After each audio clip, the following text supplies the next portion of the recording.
আসসালামু আলাইকুম।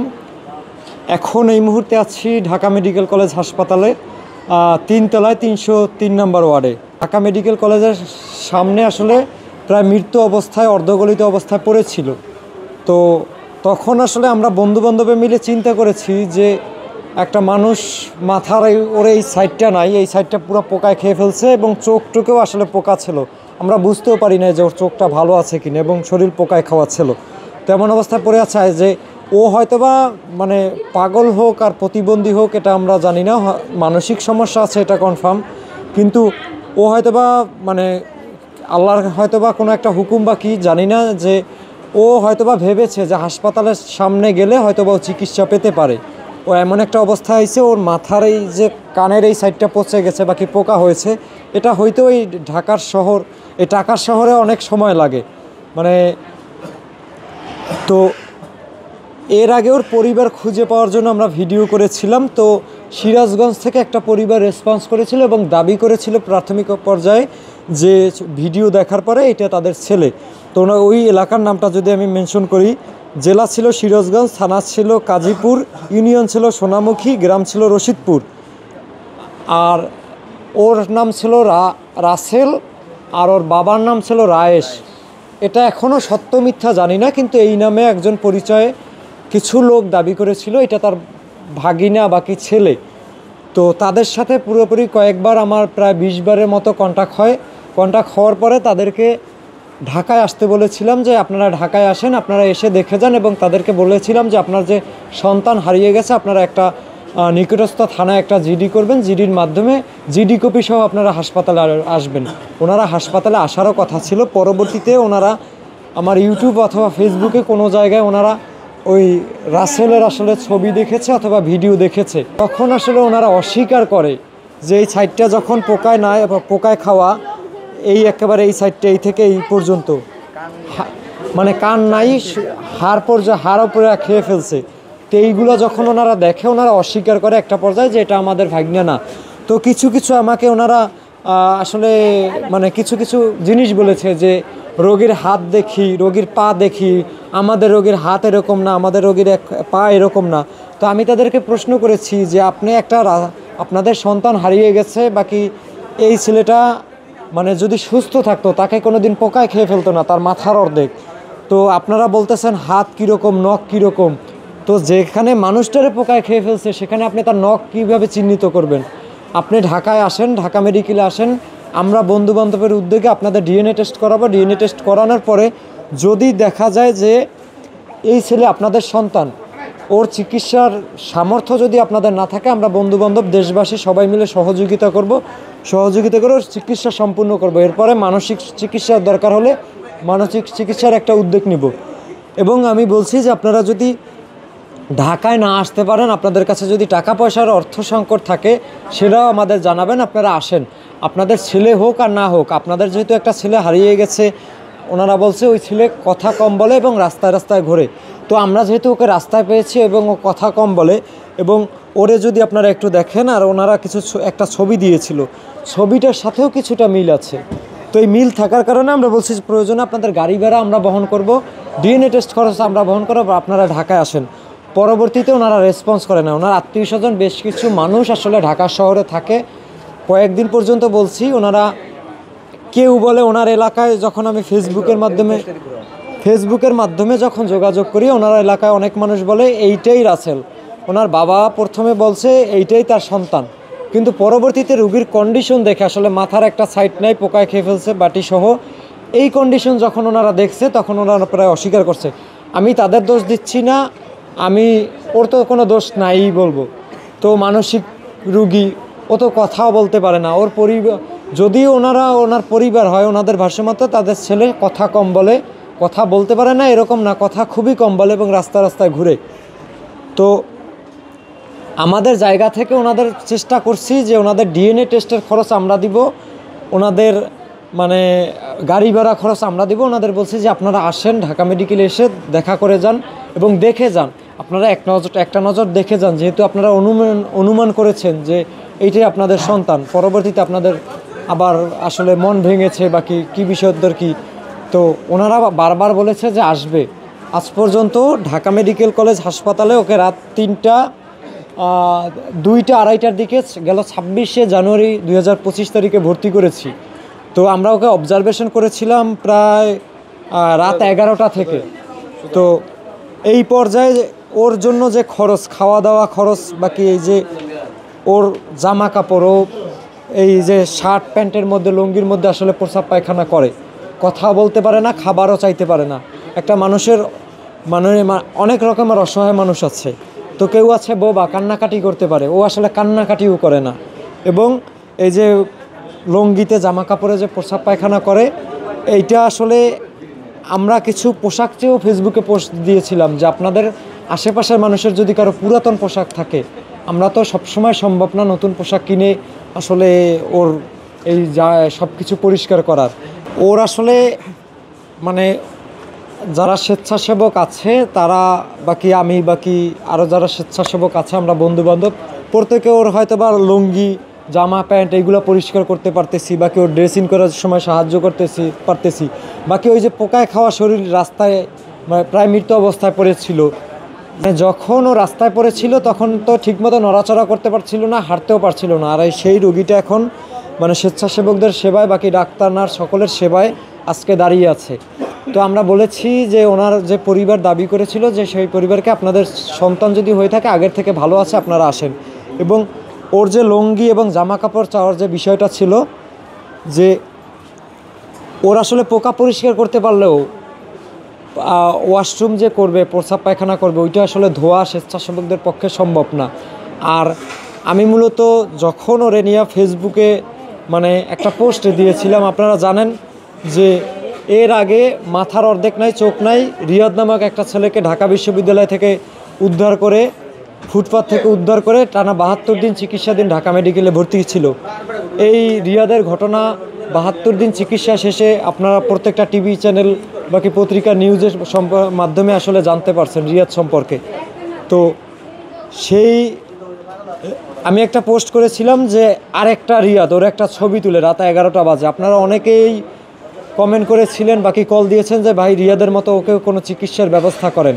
তো পরবর্তীতে এই যে যারা কমেন্ট করেছে, বাকি যারা ফোন কল করেছিল, পরবর্তীতে এটার 95% মানুষদের আর কোনো খোঁজখবর পাওয়া যায় না। এবং পরবর্তীতে স্বেচ্ছাসেবক একজন থাকতে থাকতে অসুস্থ হয়েছে, এবং প্রায় অসুস্থ, আসলে পোকামাকড়ের পাশে আশেপাশের সকল মানুষই আসলে অসুস্থ হয়েছে। এটা আমি যদি তাদের জায়গায় থাকি, আশেপাশের রোগীর জায়গা থেকে, আমার কাছেই বিরক্ত লাগবে। কিন্তু আমি যদি আমার স্থান থেকে দাঁড়াই, সেটাও আসলে ওনাদেরও কিছু বলতে পারতেছি না, আমি নিজেরও বুঝাতে পারছি না আমরা, কারণ ওর আসলে পরিবারের কেউ নাই।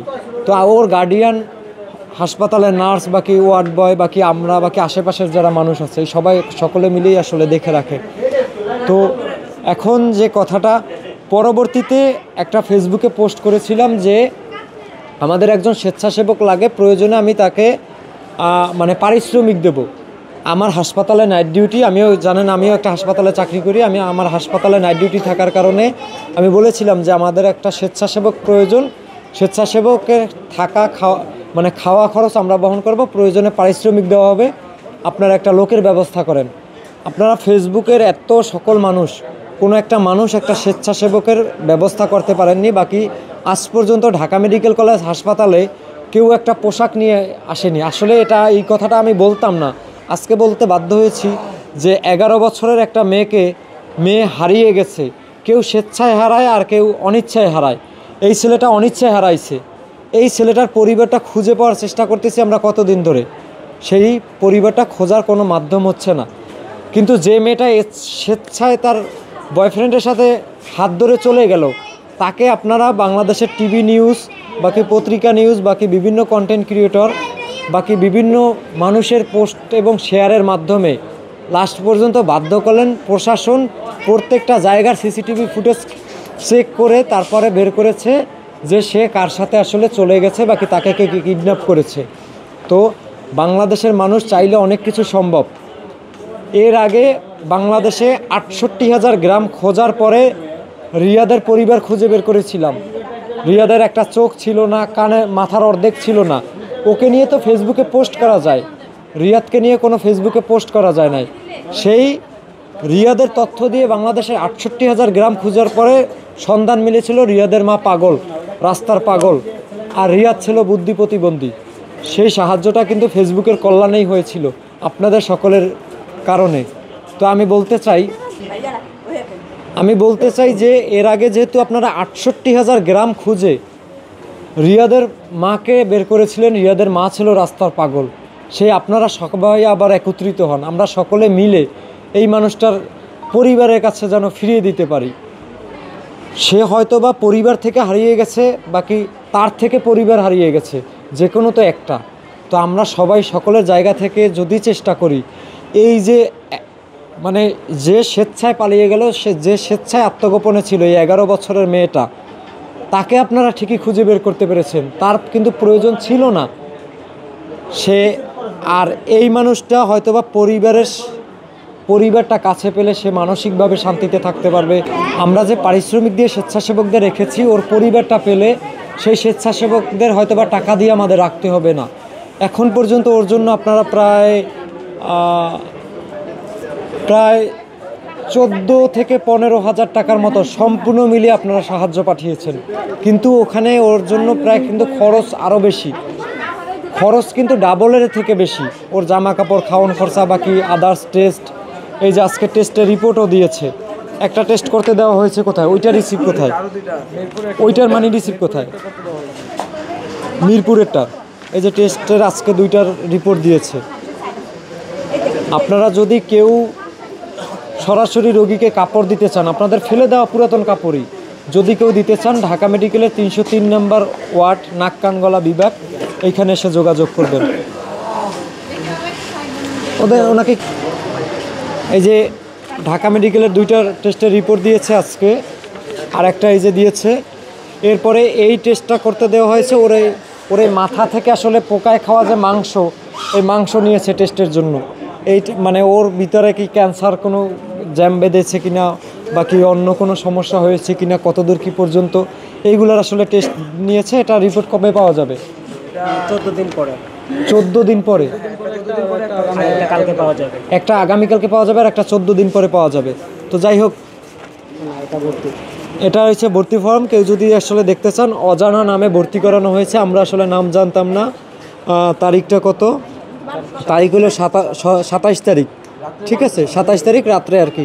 26 তারিখে আমরা রাত্রে নিয়ে আসছি, ঠিক আছে। তো এখন রোগীর এখানে ওয়ার্ড নাম্বার উল্লেখ করা নাই না?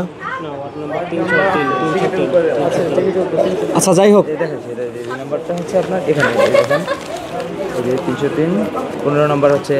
আচ্ছা, ইউনিট 3 15 নম্বর। আমরা ফেসবুকে সবথেকে বেশি চেষ্টা করেছিলাম একটা কেবিনের ব্যাপারে, কারণ আপনারা জানেন যে আসলে এই যে টাকা দিয়ে যাকে মানে আর কি আপাতত রাখতেছি, কারণ তারও তো একটা পরিবার আছে। তো পোকায় খাওয়া রোগীর পাশে তো সবাই থাকতে চায় না। আমি একটা কেবিনের ব্যাপারে ঢাকা মেডিকেলের মনে হয় 20 জায়গা থেকে 25 জায়গায় দৌড়াদৌড়ি করছি, আরও স্বেচ্ছাসেবকরা তো দৌড়াইছে, এই জায়গা থেকে এই জায়গায়, এই জায়গা থেকে এই জায়গায়। যে একটা কেবিন হলে আমাদের কি হইতো, যে আমি ধরেন আমার হাসপাতালে ডিউটি করি, আমি ডিউটি শেষ করে ওর পাশে এসে 5 ঘন্টা থাকতে পারতাম, আমি আরও 5টা ভিডিও করতে পারতাম ওর পরিবার খুঁজে পাওয়ার জন্য, এবং ওর পরবর্তী চিকিৎসার টাকা পয়সার জন্য কিছুটা হলেও সহযোগিতা হইতো, যেটা বিগত দিনে করেছি।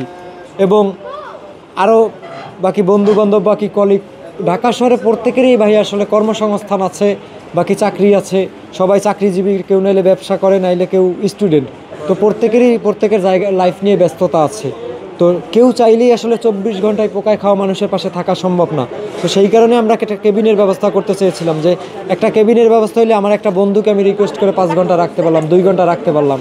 কিন্তু এই ওয়ার্ডের মধ্যে তো সব শ্রেণীর মানুষ আসলে থাকতে চায় না, বাকি একটা তো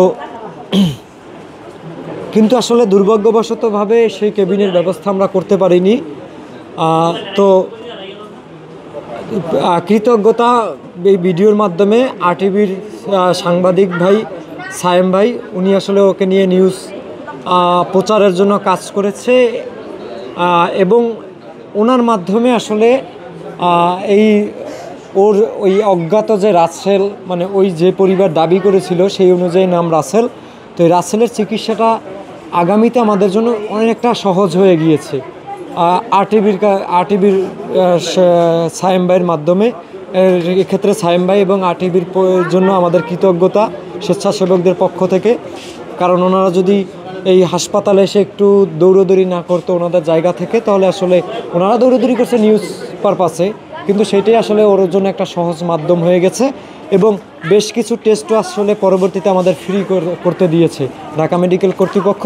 বেশ কিছু টেস্ট আসলে আমাদের ফ্রি রেফার করে দিয়েছে, এগুলো আসলে সায়েম ভাইয়ের মাধ্যমে। তো আমরা অনুরোধ করব যে আপনাদের ঢাকা মেডিকেলের আশেপাশে যারা আছেন, যদি আপনাদের ওর চিকিৎসা হতে এখনও আমার অভিজ্ঞতা থেকে আরও 2 মাস, তো আপনাদের জায়গা থেকে যদি কেউ পুরাতন জামা কাপড় দিতে চান, ঢাকা মেডিকেলের 303 নম্বর ওয়ার্ডে এসে যোগাযোগ করবেন। বাকি নার্স কাউন্টারে এসে জিজ্ঞেস করবেন নাক কান গলা বিভাগে, মানে 303 নম্বর নাক কান গলা বিভাগে এসে জিজ্ঞেস করবেন যে তার হচ্ছে পুরাতন বিল্ডিংয়ে যে অজ্ঞাত রোগীটা কোথায়। আমাকে যদি ফোনেও না পান, সেক্ষেত্রেও আপনারা এসে ওকে কেউ যদি খাবার দিয়ে দিতে চান। এর আগে আমি যদি একটু বলি, রিয়াদের সময় ঢাকা নার্সিং কলেজের স্টুডেন্টরা 3 বেলা এক একজনের দায়িত্ব নিয়ে রান্না করে দিয়ে গেছে, এবং বিভিন্ন জায়গা থেকে ঢাকা শহরের বিভিন্ন মানে কোটিপতিরাও এসে রান্না করে দিয়ে গেছে। ঠিক আছে, এরকম ইতিহাস রিয়াদের ক্ষেত্রে তৈরি হয়েছে, এবং রিয়াদের চিকিৎসা করেছি আমরা শেষ পর্যন্ত কেবিনে রেখে। এবং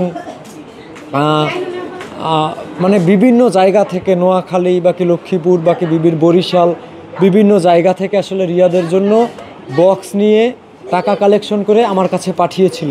সেই টাকা থেকেই রিয়াদের চিকিৎসা হয়েছিল। এগুলো আপনারা টিভি নিউজে আরও ভালো জানতে পারবেন, বিস্তারিত সব কিছু দেওয়া আছে। তো আমি বলতে চাই যে আমাদের প্রধান এখন যে জিনিসটা প্রয়োজন সেটা হলো ওর জন্য কিছু কাপড় এবং ওর জন্য কিছু খাবার দাবার। আমরা আপনাকে বলছি না যে আপনি আমাদের কাছে অর্থ সাহায্য পাঠান, ঠিক আছে?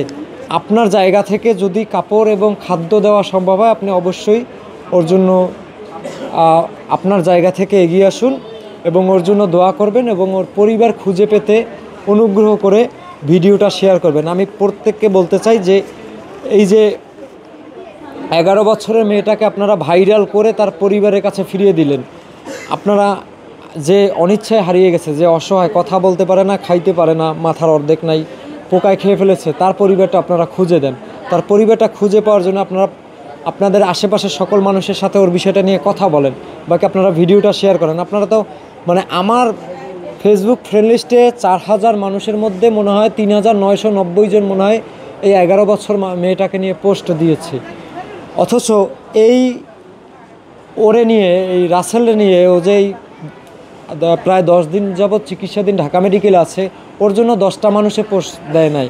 এই হলো আমাদের মানবতা। আমাদের মানবতা শুধু ভাইরালের পিছনে দৌড়ায়। মানে যাই হোক, সকলে ভালো থাকবেন, আর যার যার জায়গা থেকে এগিয়ে আসবেন ওর জন্য। আমাদের এখনও স্বেচ্ছাসেবক প্রয়োজন, কারণ আসলে এই যে যারা আছে তারা এই 10 দিন ধরে থাকতেছে, তাদেরও একটা লাইফ আছে, তাদের হয়তো বা তারা স্টুডেন্ট লাইফে, কেউ চাকরি করে, বাকি কেউ ব্যবসা, ঠিক আছে, তাদের কর্মস্থানে, তাদের শিক্ষা জীবনে তাদের ফিরতে হবে। তো এরপরে আসলে কে থাকবে? এই মানুষটাদের আমাদের প্রয়োজন। ওর পরিবার যদি খুঁজে পাই, সেক্ষেত্রে আমাদের জন্য সহজ হয়ে যাবে যে তার পরিবার থাকবে, আমরা ওর চিকিৎসা টাকা ম্যানেজ করে দিব, এরকম। তো সকলে ভালো থাকবেন। আল্লাহ হাফেজ, আসসালামু আলাইকুম।